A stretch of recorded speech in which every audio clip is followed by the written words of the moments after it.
Okay, we're live. Hi everyone, it's Dr. Leah here. We are going to do a catch up on the etymology that I was telling you all about. And with that, there was a um first let me say this. Etymology is the study of words. But even the word etymology is a play on words because first of all, let me explain something. There is a universal situation set up here where we have a we're under a jurisdiction right now with the universe that has a soon to be ending contract, if you will, with the nations, the upper elite that will be soon coming to an end. And with that soon being coming to an end, with the contract that they have, what it basically states that the upper 1% has is the fact that they cannot lie to us. Now, I know that sounds strange, but stay with me. When I say they cannot lie to us, by the way, I was getting ready to work out and something happened and I decided to do this instead. But anyway, they can't lie to us in the sense that they can deceive us, but they cannot lie to us.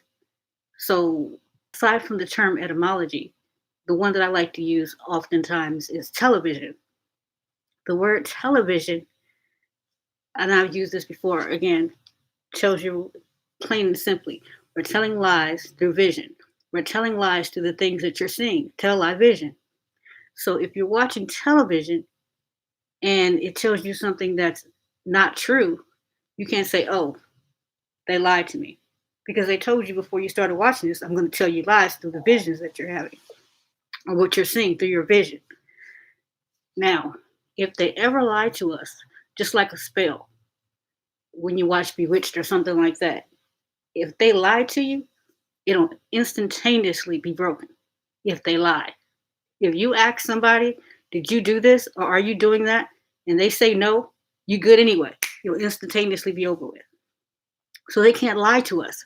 That's why the Bible says that the serpent deceived them, not the serpent lied to them. And again, they have all these things set up in the planet. So with the term etymology, you have to listen to words phonetically as well and see what they sound like because the way that they're spelled may not give them away all the time. They aren't so obvious as television all the time. That word is basically what it's saying it is. That's why they changed television and broke it down to TV because television was too obvious. They put an E, they took the I out in LEI, LIE. They took it out, but it was still a little bit obvious. So they have to tell you. Again, in the term etymology, which is the study of words, it sounds like idiomology, like the study of idioms. So when you look up the term etymology in a dictionary, it says, and I quote, a group of words established by usage as having meanings that are not obvious. Why would you want to define a word that's not obvious? So it's saying in the definition of etymology that they're arbitrarily giving you a word that is inobvious. So then I thought about chess, the game, chess. So in the game chess, which is all that the planet is chess. You got everything on the board, right? Excuse me.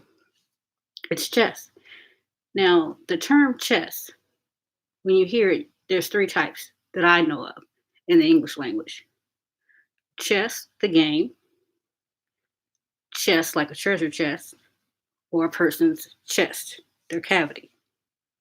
Now, in the board game, that you play. If you already know how to play chess, bear with me. And if you don't, stay with me.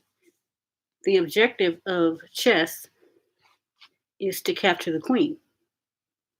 Now, I said earlier that they have to tell you what's going on. They can't just do it. That's the contract slash understanding that they have with the universe. And their time is almost up.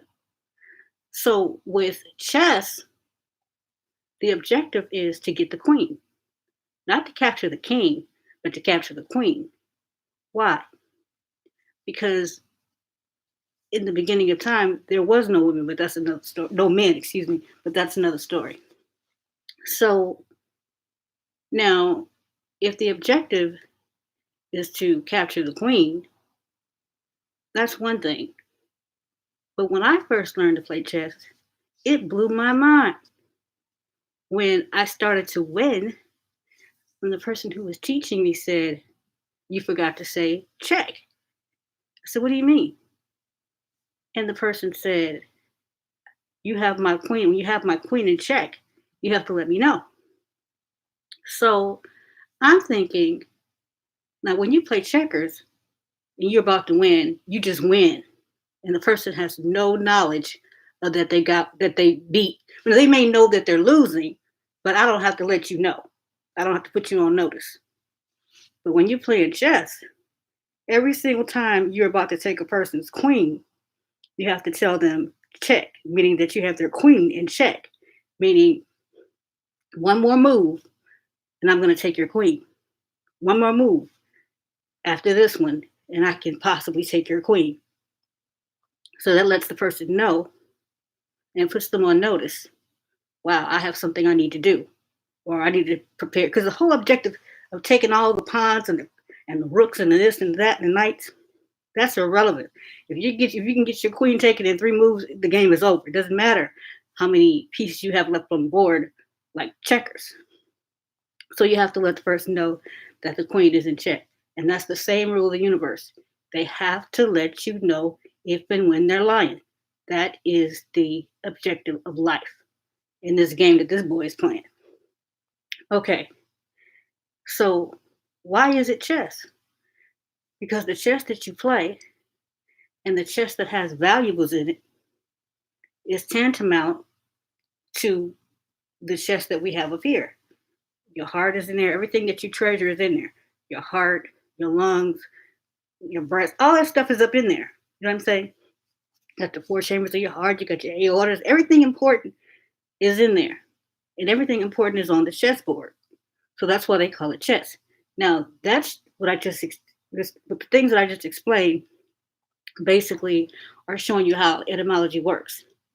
But now I'm going to give you the words that they play with us on a daily basis that you have to look out for. Okay. I had one. Okay. Let me go to the first one. The first one that we have here is, well, I want to do contract first. When you sign a contract, they say sign on the what? The dotted line.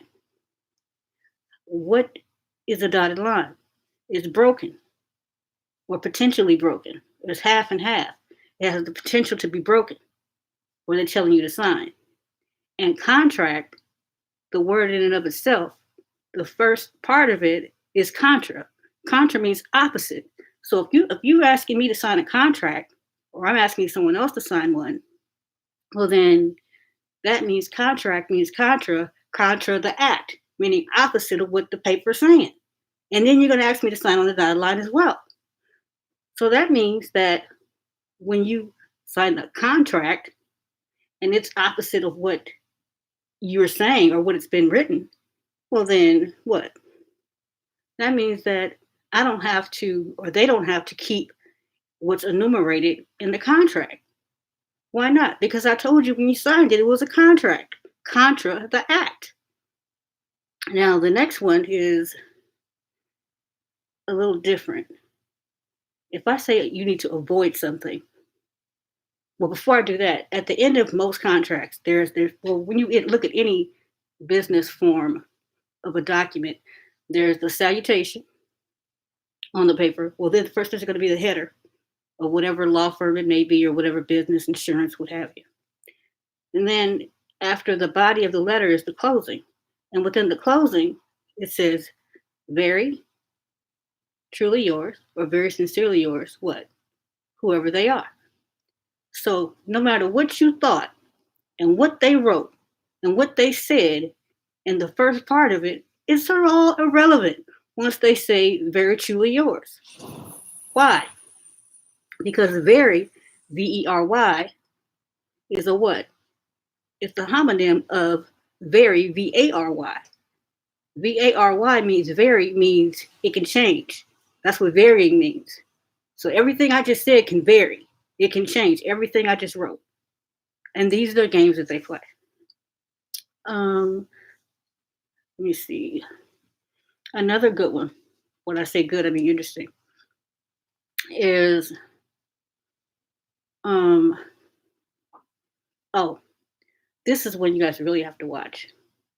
And that's when they take American words, American English, and put or use Latin words or Latin meanings.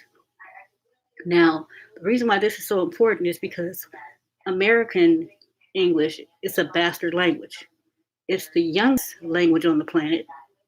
And not only is it the youngest language, but it has borrowed and stolen. All it didn't borrow, it stole from all the other languages. Because that's what they do. That's just America. They're thieves. So the thing that got me the most was gospel, like gospel music, and where all came from. And all this came from spelling. And I always wondered when you go to church and you start feeling a certain kind of way when they start singing. The preacher can preach, the ushers can ush, the deacons can deek, what have you. But when the choir starts singing, you start feeling a stirring, right? And when they start singing gospel music. So I started looking at it from the formal aspect of it, which is school. When you go to school, the first thing they do is teach you how to spell. They teach you how to spell before they teach you math. Okay, they tell you when you get there, we're having spelling. Spelling. It's no secret. It is spelling. They are teaching you how to cast spells via words. And that's how you learn it. So when you have spelling, and then you go to church and the choir is singing gospel songs, those are ghost spells. Ghost spells, gospels, it's all the same. Now, if you don't know that they're singing, they just told you that they're gospel songs and they're ghost spells, and you don't know it, that's on you. I told you that they fulfilled their end of the contract with the universe by telling you what's going on.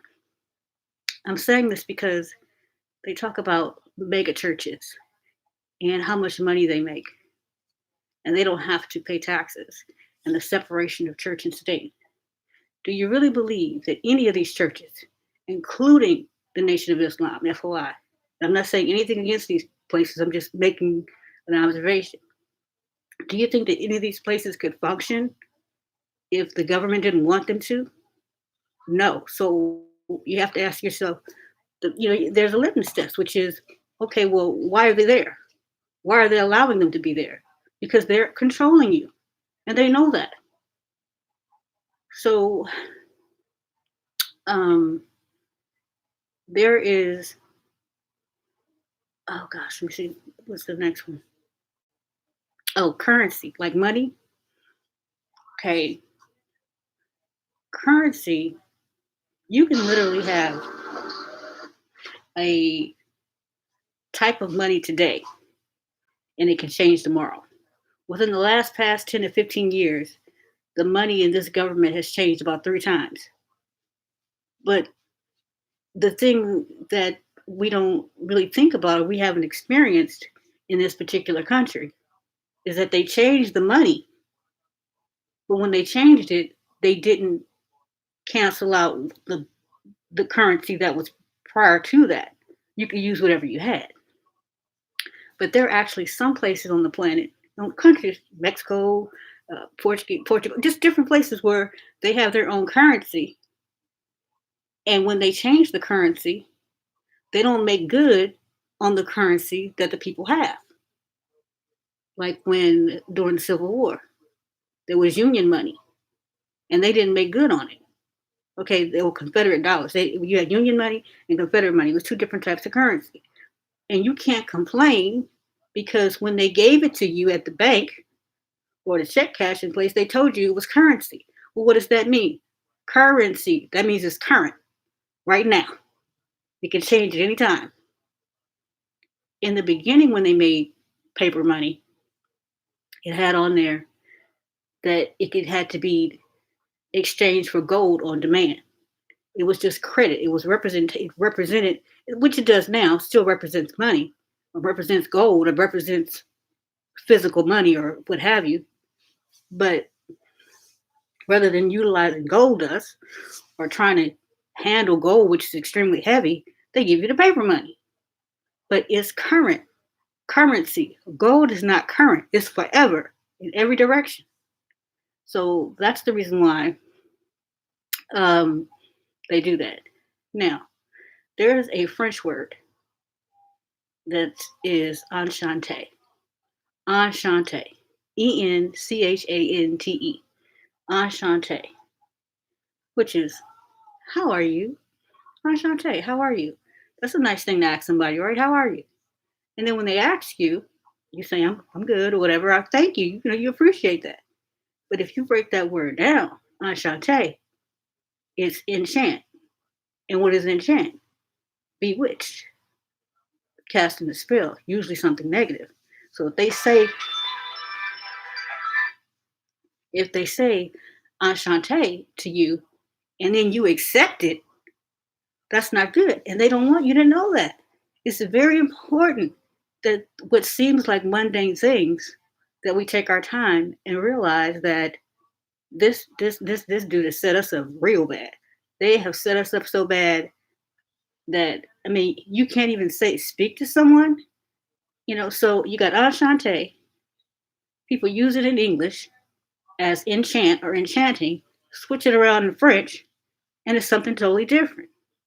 And we already know that English is the bastard language, and they don't teach it in school, but you have a responsibility as a god or goddess on this planet. And within that responsibility, this is a part of it.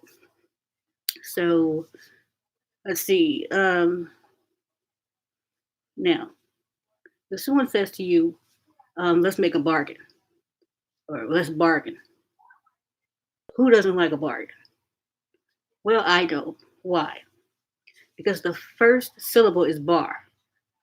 So I know there's a line somewhere. And then the next one is gain. If you're going to make a bargain, we should both come out good. Neither one of us should feel like we got. But if you say we're going to make a bargain, that means somebody's going to gain or bar from gaining. They're telling you we're going to make a bargain. Somebody's going to be barred from gaining in this. And you just have to slow down. Like the term honest. And then wait, before I talk about honest, let me talk about the internet. The internet, before the term internet was used, and I think you guys know where I'm about to go with this. The term that was used was World Wide Web.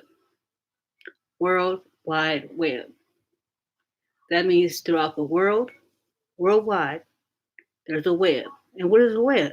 Something you get caught up in a negative way. You throw a web, they used to throw nets on us when we were slaves if we ran, and we get tangled up in it like a nest or a net. So you got the internet and the World Wide Web. And most of the world is caught up. Okay. Then there's deal. Like, let's make a deal. Now, usually when you hear the term deal, it's about gambling. You know, you got to deal the cards first. And you know, it's a win or lose situation. Somebody's not going to be happy when it's over. Why is this important? Because if you're talking about that type of a deal, and I'm saying let's make a deal, Well, we're both happy. It's like a bargain. Somebody's going to get screwed. Okay. Now, the next term, steak, steak. Like you eat a steak. Now, why would they call it a steak? They could call it cow. They call lamb lamb. They don't call it steak. They don't call pork chops. They call them chops. But the beef they call a steak. Why? Why do they call it a steak? Because red meat clogs up your arteries, and if your arteries become clogged, what happens? You get a bad heart and die. So what happens to Dracula or anybody else for that matter? A wooden stake drive a stake through his heart and kill a person. And what can we say about it? You can't go to the university and complain because the first thing they're going to say is what? Hey, I told him it was a stake. Now his heart is all jacked up. You want to come talk to me? The universe can't help you because they told you that it was a stake. You drove it through your heart. Now, if I tell you that I'm going to do something for you annually, and you say, okay, cool. Every year, according to this contract, I'm going to give you $600 every year, annually. I don't say every year. I say annually. That's what I tell you, annually. And by the way, every means E. Well, I don't want to confuse anybody. Annually, I'm going to do this. ANNUAL, annually. And then I come back in 3 years and say, listen, I'm not going to be able to keep this contract because of XYZ reason. What can you say to the universe? Nothing. Why? Because I told you I'm going to do this annually. And the key phrase or the key root word of annual is annul. ANNU, annul. To nullify something, annul it. Like a marriage, stop it. Stop the contract. Annul it, make it a null and void contract. So you got to be really careful also with the things that you say about yourself or someone else. For example, if you say help, something's going awry and you need help. You can't speak in the negative. You have to speak in the positive affirmative. So if you say, I need help, and you start saying, help, help, well, heck, the first thing the universe hears, all it knows is what you're saying. You said, I need some help. Hell, the first thing it's hearing is HELL, hell. I know this might sound crazy, but it's just as true as it can be. Let me see. I'm looking at beliefs. If you have a belief system, someone says, believe me. In belief, it's B-E, what? L-I-E-V-E or B-E-L-I-E-F.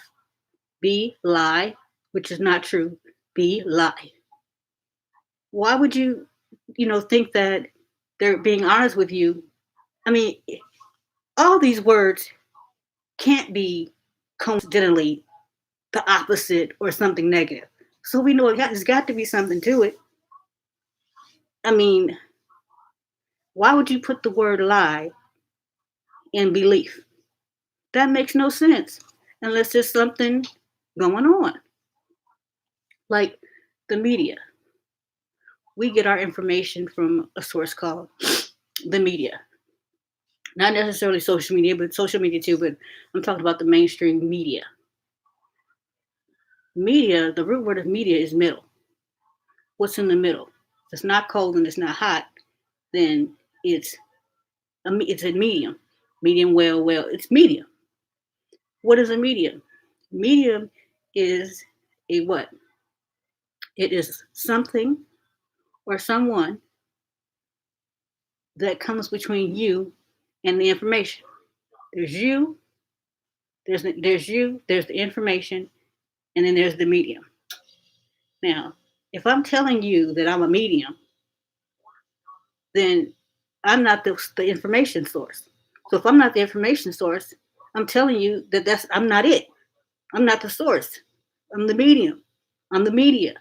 So they're put there to lie to you. They're telling you that they're mediums, not mediums to you. I can give you positive information. I could give you the truth, but I don't have to because I just told you I'm a medium.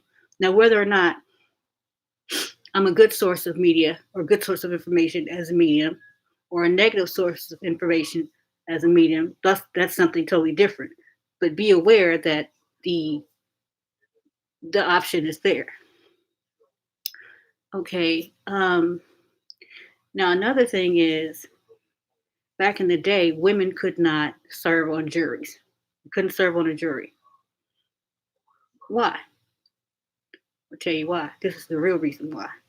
The reason why women couldn't serve on juries is because we don't have a penis. Why is this important? Well, now it's symbolic. When a witness takes a stand, they raise their right hand. I'm sorry, yeah, their right hand, put the other one on the Bible, and they say, and they make the oath, right? They take the oath. But why don't they tell you what happens if you aren't telling the truth? They don't. They just say, I swear to the truth. But they don't tell you, and if you don't, or if you are lying, X, Y, they don't tell you that.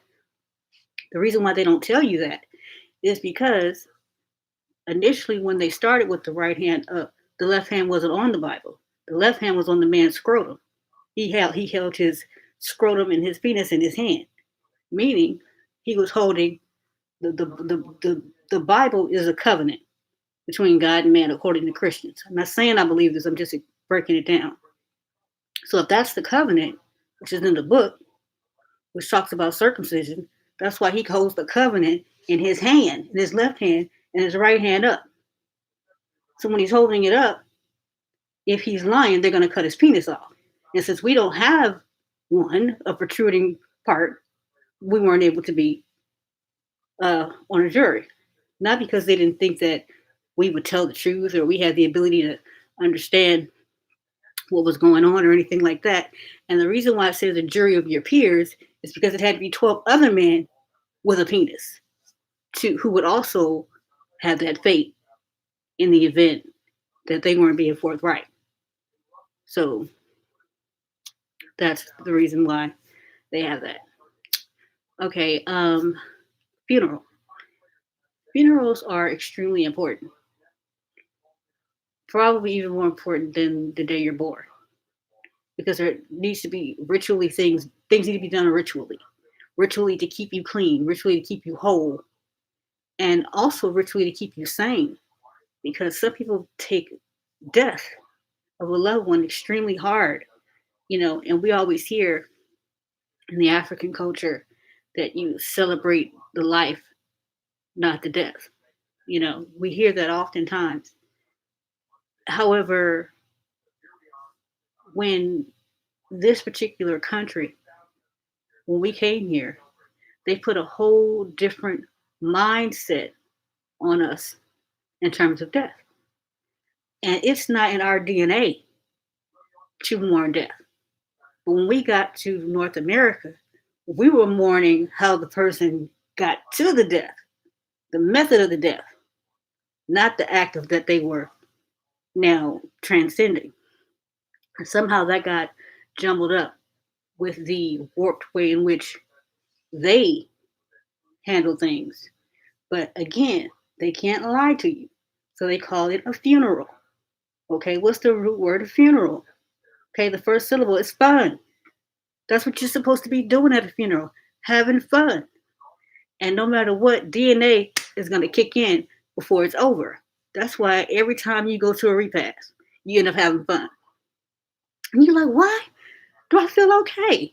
It's because your DNA is telling you that this person that just transcended is better off than you are. And they are. Okay, so why are you feeling bad during the funeral? Because during the funeral, when the fun are all are having fun or should be having fun, they set up these sad ass songs, going up and yonder, going to see the king and all so sad bullshit, so you feel horrible. They're doing that on purpose. And we're allowing them to do it. And paying grand theft money for them to do it to us. If you have a funeral and you pay $8,000, you're getting off easy. That's ridiculous. Some people can't even afford to transcend. Oh my goodness.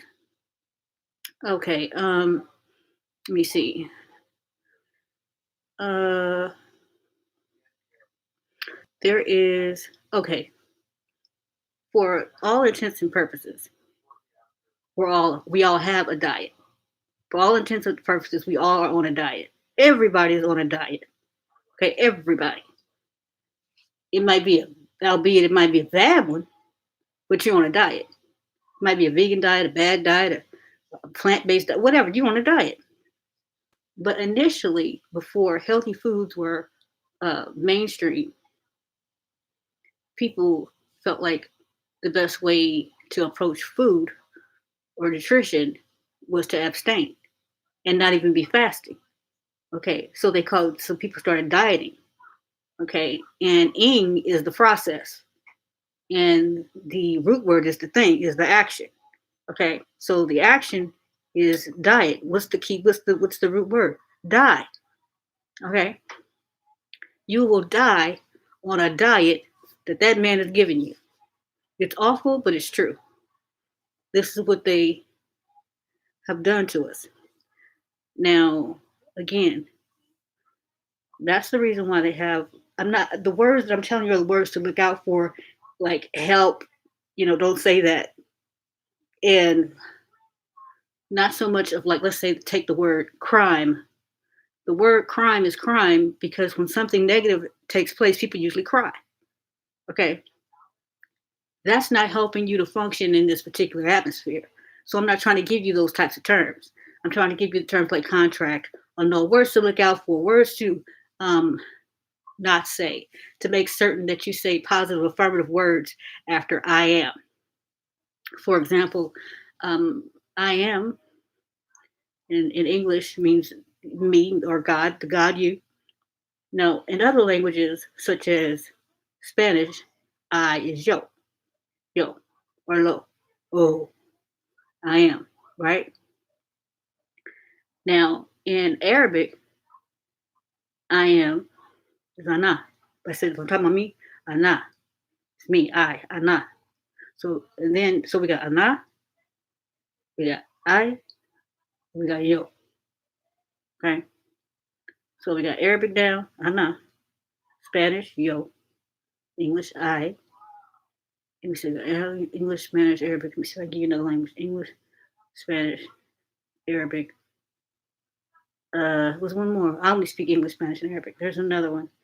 Um, okay, well, let's just check the yogis. They go, right? It's the vibration. Because that's all sound is vibration.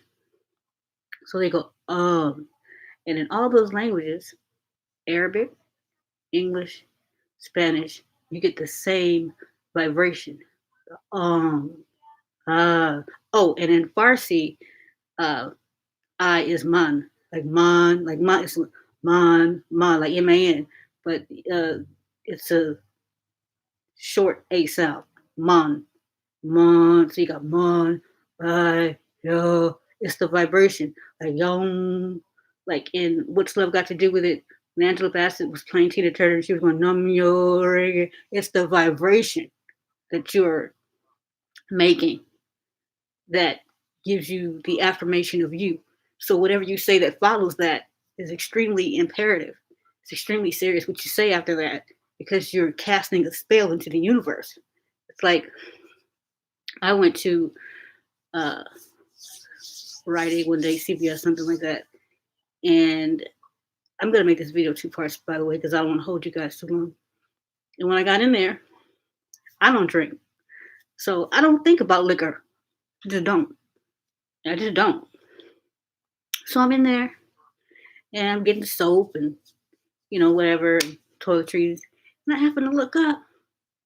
They tell you the aisles, and not just the aisle numbers, but it tells you what's on the aisles. And they have a liquor section. And in the liquor section, when you buy it, it actually says spirits, wine/spirits. Now with spirits is only obvious, but if I wine you, you're twisted. I'm like, wow, how obvious is this?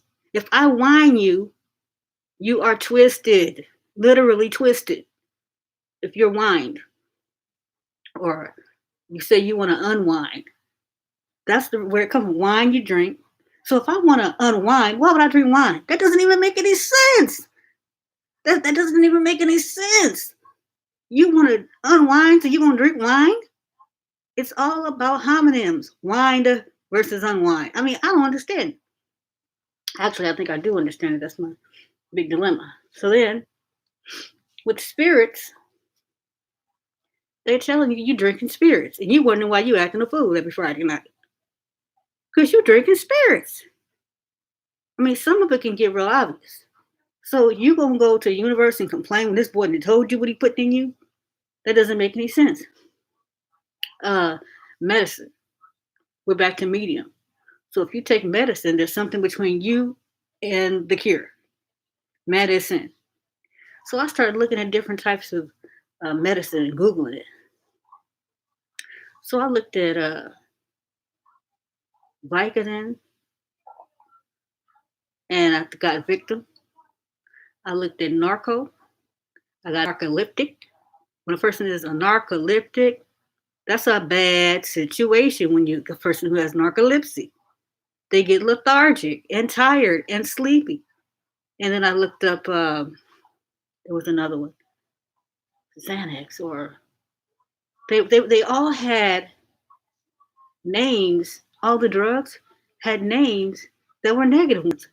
Codeine, person is coding. When a person is in the hospital, I used to work in an emergency room like many, many years ago. And when I worked there and a person was dying, they said they're coding, the person is coding. It's about phonetics. I don't have to know how to spell it because at one time nobody could read.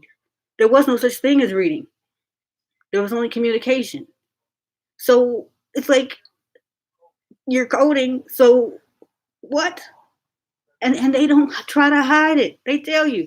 But we become so anesthetized by the things that go on, like time and repetition and slavery. And nobody ever said, do these people need therapy or what have they been through? Anything like that. And we going through it and going through it, and nobody's rectifying. No one is rectifying what happened. And once you get so thinking that you're progressing, I'm out of slavery. I got a degree. I got a job. You know what I'm saying? I got a house. I'm making it. No, you're not. It's in this. And speaking of degrees, it's 360 degrees that are possible. Why? Well, I talked about numerology my last video. There are a 0, a 6, and a 3. If you add it all up, that's 9. That's why there's 360 degrees, because that's the divine number of completion, which is 9. Okay, so if I go to school, if I go to Harvard and get a degree, man, I'm brilliant, right? Hell no, that's only one degree out of 360. One degree of a possible, 360. One degree out of a possible 360. If you had a exam or a test to take and you got one out of whatever the total is, you fail. And you got a degree. Even if you're a Mason, if you make the Master Mason, the highest degree, the most amount of degrees you can get is 33, and you happy? 33 out of 360? Not even 100. Even if it was 100, it'd be a fail. So now it's 3 times, over almost 4 times that, and you happy? Because you got look, a bachelor's degree, a master's degree, and I'll give you the benefit of the doubt, I'll give you 3 doctorates. That's 5 degrees out of 360. I don't get excited about my degrees at all. And I'm gonna be real about it anymore.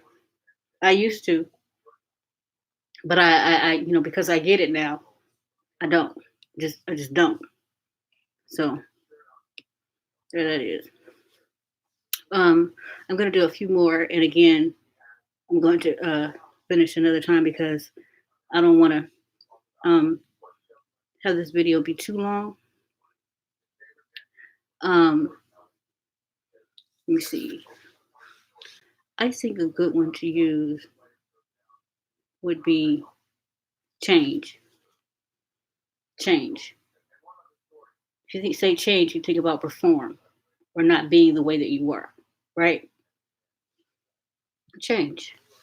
Assuming that you're not talking about money, and I'll tell you why money is called change too, but we'll talk about uh, modification in terms of change first. You say change, change. Phonetically, you hear chain, like a link, link. If you link a chain together, is there change from one link to another? There's only the illusion of it because you're still in change. But there is no modification. But if I tell you it's change and you're not thinking I'm still linked to this thing, I can get away with it and not be lying because they cannot lie to us. They cannot lie. They can only deceive. I'm going to do one more. Okay, I think one more. And I think this one probably made me the sickest. My grandmother used to say the word patty in a negative connotation concerning white folks. And I said, she said it all the time. And I said, no, wait, I got to ask her. I said, what the hell? Well, what is the patty? She said, a white person. I said, well, why are you saying patty? Why patty? And she said, just patty. Instead of saying, I don't know. This was around like the 80s or something. Maybe the 90s, because I didn't talk to her too much in the 80s. So I'm going to say the 90s. So I put it in, logged it in the back of my mind. Then Underground came out. When Underground came out, they kept talking about something that they didn't talk about in Roots, which was the patty rollers. And I said, oh, patty. That's what she didn't know. In slavery, they called them patties because they were patty rollers. And patty rollers during slavery were the slave catchers. And the patty rollers who were slave catchers, this is going to tie into etymology, stay with me. The patty rollers always traveled in twos. That's why police officers travel in twos. And they are what? Patrollers. Patty rollers, patrollers. So shit ain't changed at all. And I'm thinking, this is what happens when you think you have what? Change. I mean, that really did bother me. I said, wow, they even have patrol cars, patty cars. Instead of the horses, now they got the patrol cars, the patty rollers. And it just really did bother me. I hope that you guys got a lot from this. Again, I'll do a second part because I don't want to, because my next video was supposed to be about Dick Gregory and Jay-Z, because Jay-Z and Dick Gregory had a conversation, and I want to tell you guys what it was about. And I promise you, when I do it, and what they talked about is the reason why Jay-Z grew his hair out. And I talked to Chris, which is Greg's son. I talked to Johanse because I wanted to make sure I had all my shit together, because me and Greg didn't really talk about, we did talk about things that you have to do as a man. But to be honest with you, I really was more interested in, a woman function, because we've been here longer as women. So men kind of just have to, and it's just so good. Y'all going to love it. So I'm going to, may do the rest of this later on this evening, but I'm going to do the rest of this one on etymology and tell you which words to look out for. And then after that, I'll do the Jay-Z Dick Gregory thing. And I promise, when I do the Jay-Z Dick Gregory thing and the things that they talked about, I won't hold you hostage. I'm going to tell you why, what happened in the first part of the video. And then after that, if you guys want to continue to watch it, you can. And I'm still going to tell you guys why I did that last Kobe Bryant video in ASMR too. So I love you guys so much. Wait, one more word. Blessed. If somebody else tells you God bless you or blessings or anything like that, because I used to always say, may you be blessed and continue to elevate. I used to always say that. Don't say that shit no more. Don't bless nobody. And I always wonder why people say you can bless God. I'm like, how you going to bless God? Child, let me tell y'all, break these words down. You can't say shit no more. Blessed means be less. Somebody's telling you be less. Be less than you are. Be less. May you be less. Can you believe this is what they set us up with?